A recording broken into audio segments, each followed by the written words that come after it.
The Yangtze River basin sustains more than a third of China's population and serves an economic zone that accounts for more than 40% of China's GDP. Over the past several years, China's government has announced a series of high-profile initiatives to protect and improve water quality along this mighty river. These new policies have far-reaching implications for domestic and global producers. I'd now like to introduce China Water Risk Director Debra, who will share a brief presentation. I'll rejoin Debra shortly with another well-known expert to discuss the campaign to clean up China's most vital waterway.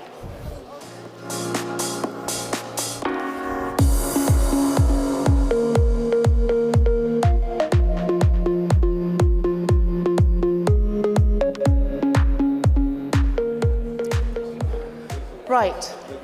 Thanks, Beth, and thank you for having me here. I'm super excited to be here at this Sustainable Forum today and to have an opportunity to talk about the Yangtze. But for those of you who are not familiar with China Water Risk, we're a think tank focused on embedding climate and water risks into finance and business so that we can make better decisions today for our water resources tomorrow. To do this, we write macro and micro thought pieces. We've worked with the government of China for the G20 when China hosted it, various banks, pension funds, and also the Green Finance Association of China. Enough about us, and on to the Yangtze. So rivers actually define Asia. Now, for those of you who are not so good at geography like me, this is the Yangtze River, in case you're wondering which one is the Yangtze.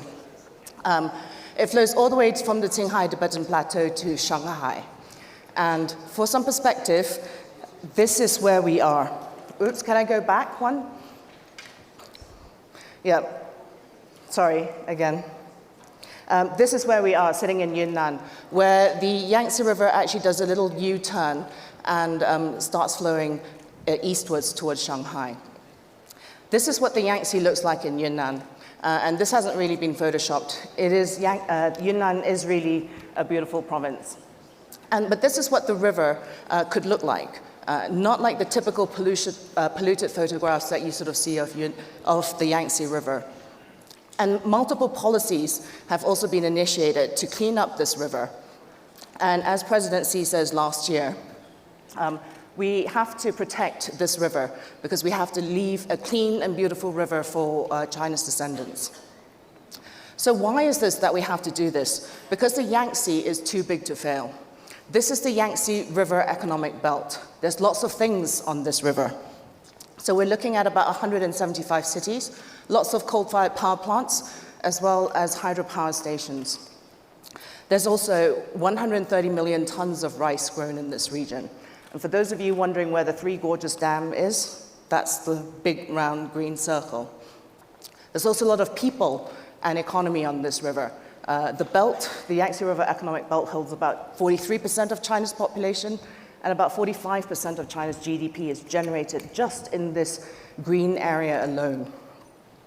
And this means that the Yangtze River economic belt has more people than the US and Indonesia, and it generates more GDP than the whole of Japan and Canada. Right? There are 5 city clusters in the region. And even the 5 city clusters has more people in America and generates $3.4 trillion worth of GDP. So there's a lot of stuff on this river. And if you think about it as a country, it will be the 3rd largest country in the world after the US and China in terms of population. And it'll also have the 3rd largest economy in the world as well, the Yangtze River economic belt. It is also China's industrial heartland. Multiple products are actually made in this river and made in China. And as a result of this, there's also left a lot of pollution lying in this river, which we're trying to sort of like clean up at the moment. At the moment, there are 95 industrial parks, and this is going to be reorganized into 5 world manufacturing clusters. And we're also going to reallocate some factories by 2020 just to sort of show the scale of the reorganization along this river. And this matters globally because this river has a big share of global critical raw materials as well as clothing. Now, The government has also set multiple economic targets that are tied to water use and environmental use that maybe not many of you are familiar with. And central government has also set aside billions of yuan to sort of clean up this river. All in all, we estimate about 2.1 trillion yuan dedicated, private and also private money dedicated to clean up. If you're interested in this, you can check out our report on this just released yesterday. I think there's some hard copies at the back there for those of you who like hard copies. So basically, greening the river will bring lots of risks and will impact multiple industries, but it also provides us with a huge opportunity to really develop green growth along the river and for the Yangtze to lead the way in the region. Thank you for listening.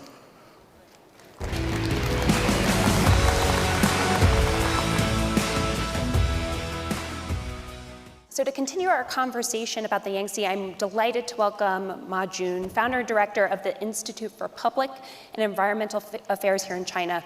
So Debra, thank you for that presentation, and Jun, thank you for being here as well. So I want to start, Jun, with you. If you could give us a little context here, when and why did the government decide that this was a project that they wanted to undertake and prioritize?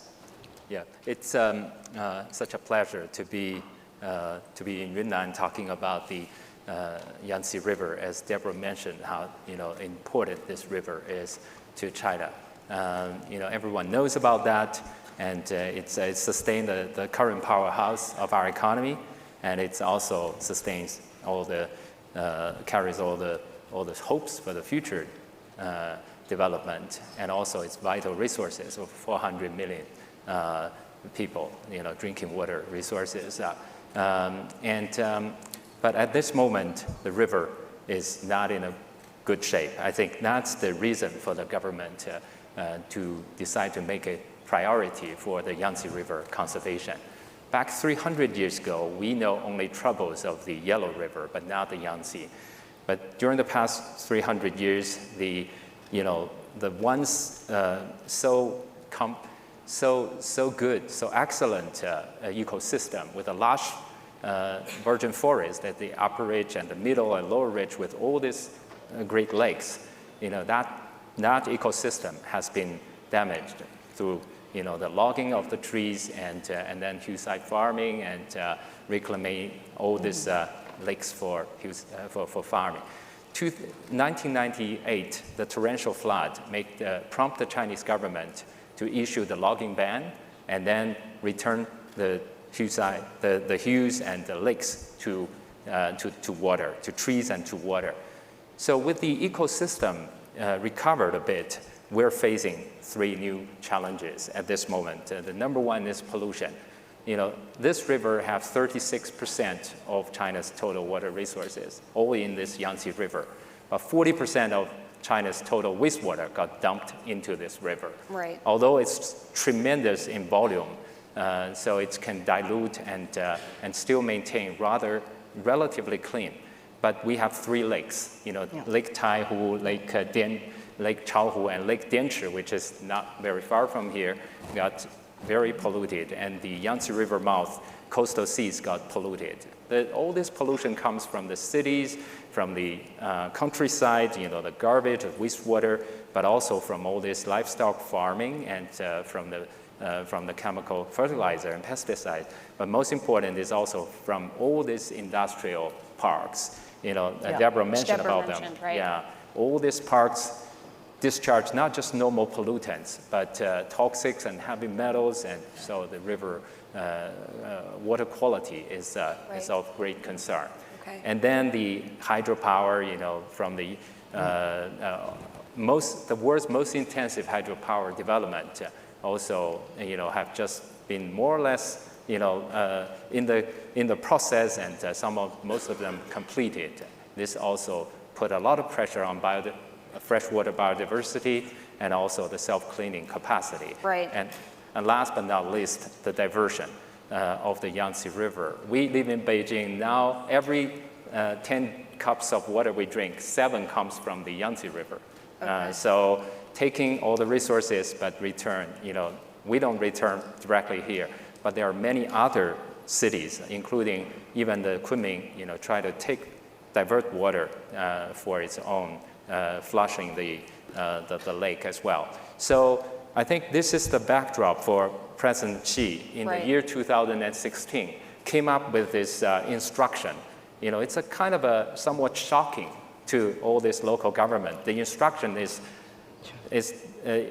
no more big development or excessive development. We should coordinate grand conservation. Let's pause on that for a second, because I do want to come back to industry. I think that's a really important part of this conversation. But Debra, first, could you just talk briefly about why what happens on the Yangtze River has global implications? Right. I think I just flashed through that slide just now. Basically, if you think about it, it's the heart of the global supply chain. Right? If you look at, we talked about chemicals earlier with Dow. If you look at our clothes, about 53% of global chemical fibers actually come from the Yangtze River economic belt, right? So obviously, if these factories are moved around or if prices are higher because you have to factor in environmental cost, then that's going to significantly shift the global fashion industry, right? Another thing is that 50% of clothes, more than that, is manufactured in the Yangtze River as well, within China. I also sort of showed some critical raw materials like tungsten, antimony, and rare earths. A sizable portion of this, which is essential for our smart and electronic future, are also mined along this river. And so that also has heavy metal discharge implications and so on. And so, we've also seen sort of price shocks here when China has closed up some of these factories, spike antimony prices and so on globally, right? So I think that, whilst it will disrupt industries, you have a huge opportunity to green the supply chain. So, tell me, what are you hearing from some of the companies you work with? Yeah, we can see that, China as the current biggest factory of the world, we're not just manufacturing to meet the rising demand for our own people, but also manufacture for the entire world. And in this process, much of the waste got dumped in our backyards and contaminating our water, air, and soil and coastal seas. Debra mentioned about the chemical industry. Even with such a kind of a raw material kind of industry, which is pretty upstream of the supply chain, we can still see so much of that global sourcing is coming from China. We're carrying the water for the world. Recently we suffered. There's a deadly catastrophic explosion happening in China. With a casualty over 600 people. This is a chemical factory, and we found behind that. It's not just, it's a vital supplier to the global supply chain, and behind that it's the major brands like DuPont, like BASF, like Clariant and Merck. And so we try to engage them over, again. We try to engage for 4 years, but without much response. But this time, finally, I think this case helped them to recognize the importance to weigh in. So they have this a coalition called Together for Sustainability. I think they recently just made a decision to tap into the data we compiled from the government monitoring and to look into the tier 2, all those intermediate manufacturers. Much of that is based in the Yangtze River basin because this, it's easy to access water, to discharge, and also this water shipping is the most cost effective. So what role are corporations being asked to play in the cleanup? Yeah. 2006, we built a national pollution database to help, not just compile this water quality data, but also all this corporate compliance data. Started with 2000, but today, with the enforcement getting more strengthened in China, our data reached 1.5 million. Over 1 million factories, we have their performance data. So we use that to engage with the factories, with the global brands sourcing from China, Before the excuse is that in China, sorry, I don't know who are polluting and who are not. But today, that's no longer quite. It's not an excuse anymore. Yeah, not really. I remember the times when Ma Jun and I would try to get global brands to engage in this pollution mapping. And, I would sort of say that it has changed dramatically. At the beginning, the beginning, not quite easy. But today, we have some of the leading global brands, such as, Apple, Dell, and Levi's, and CNA, and Nike, and Walmart, and those leading brands, they tap into the data. The methodology is quite simple. They have a list of suppliers, hundreds, sometimes thousands. We have a list of violators. Comparing the two, they can identify the problem and use that to weigh in. And so far, every week, they can manage to motivate 70 brands tap into our data. Not just the global brands I mentioned, but also the local brands like Huawei, like Li Ning, like Yangtze, a green property developer. They tap into the data, and every week now they can motivate more than 100 and, on average, 150 factories to come to an NGO like us to try to explain what went wrong, how they try to solve the problem. They motivate them to go through a green transformation. So that total number is pushing toward 9,000 at this moment. So it sounds like corporations are pushing on this problem, but Debra, I'd love it if you would talk a little bit about what the government is doing to incentivize some of the different stakeholders to take action, because I think it's quite innovative in some cases. So some of the pilot schemes that are in the Yangtze River, so like in Zhejiang province, on wastewater discharge permit trading to try and rein in pollution. So each factory has a certain amount of discharge that you can use.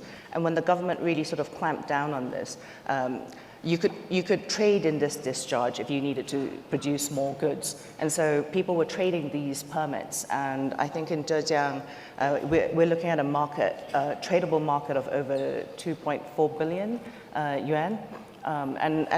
Originally, an exchange will eventually sort of be made up for these permit tradings, but in the meantime, being innovative, the Chinese are using Taobao to sort of trade some of these permits. And so these pollution permits allow people to sort of capitalize on this, because a lot of the smaller factories couldn't raise enough capital to upgrade.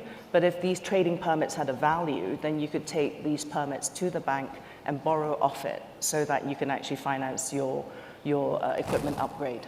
Okay, so you've talked about this waternomics approach, right, where we're managing water in tandem with economics. How unusual is this? Is this something we've seen before? Yeah, I think that this is a concept that all development countries or all developing countries must use, because most of us don't have that much water resource in Asia. And on top of it, we have climate change, which increases the uncertainty of the variability or availability of the resource. And we are developing rapidly. And with rapid development often comes a lot of pollution. And that also impacts our water resources, right? So if you don't have enough water, you have to grow your economy, then the only way is to change how you grow your economy. And so setting targets, so more GDP per drop and more GDP on less pollution, but also this term of business unusual and circular economy, right? Then this becomes a must as opposed to a should have. You must do business unusual. You must grow your economy in a different way. And I wouldn't say that this is not just for China, which is piloting this or leading this. It will be for the whole of Asia as well. So Jun, what do you see as the lessons for other global economies here? Yeah, I think it's we can recognize that in China, as I said, factory of the world, we learn the hard lessons that when we don't value our water, when we even sometimes relax our environmental control as a way for competitive advantage, we're suffering so tremendously, so badly from it. And the business, in some way, even if they try to do better, but with this, low cost of violation, it's very difficult. They just follow the rules of the market, to to pollute and to try to be more competitive.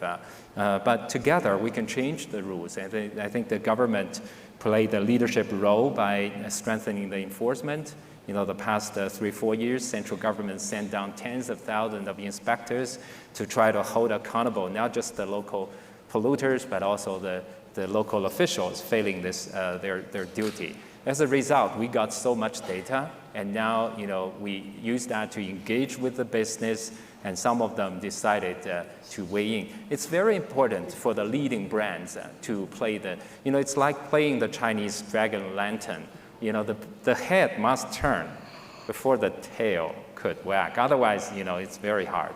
So when we try to, you mentioned about Zhejiang, we have one of the, discharge point when I was there. Every day, 280,000 tons of textile wastewater got rushed into the Qiantang River and then the Hangzhou Bay.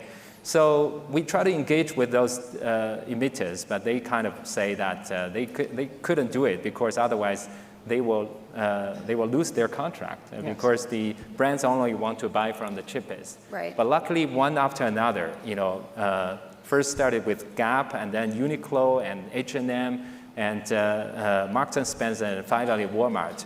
5 of them engaged with this top 10 dye house, telling them if you don't change, then you're going to lose business.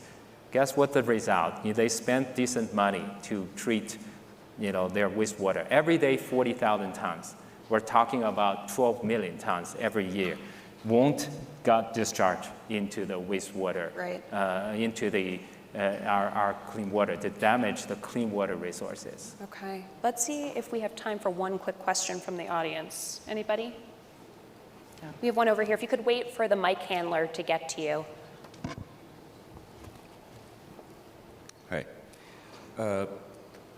Thank for the discussion. I happen to spend some time on this subject. I think you have touched upon quite a few areas, but perhaps one of the most important issue in the Yangtze River is really relating to the Chinese agriculture sector. And while we talk about the factory pollution, this country spends 3 times more fertilizer to grow the food. So how do you deal with that, right? So I think unless there's a agriculture sector restructuring, we figure out a way to grow the food without using so much fertilizer. I think you can do all the factories, and remember there are 400 million people live along in the basin. The residential waste and the toilet, including the agriculture, in many ways perhaps the most potent pollutant for the river's life. And industrial pollution actually easier to deal with, much easier than the agriculture. So any quick thoughts on role of agriculture here? Yeah, I would totally agree with you on that. Non-source point, so where you can't actually see where the pollution is coming from, that's much harder to deal with. And you're right.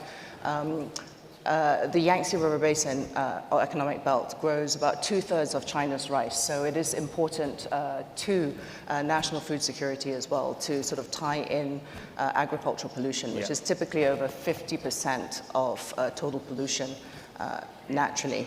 So reining that in and maybe also changing agricultural practices is key. Yeah, I think we need a good labeling because eventually this whole thing, the change of our agriculture, the sustainable farming, it depends on the sustainable consumption. I think this is a great topic, and we need people to ask for organic food, to ask for sustainable farming. Otherwise, it's going to be very difficult. According to statistics, 90% of the rural discharge comes from livestock farming, centralized and individual farming. Great. Well, thank you both for talking about why the river is too big to fail. So appreciate it. Thank you. Thank you.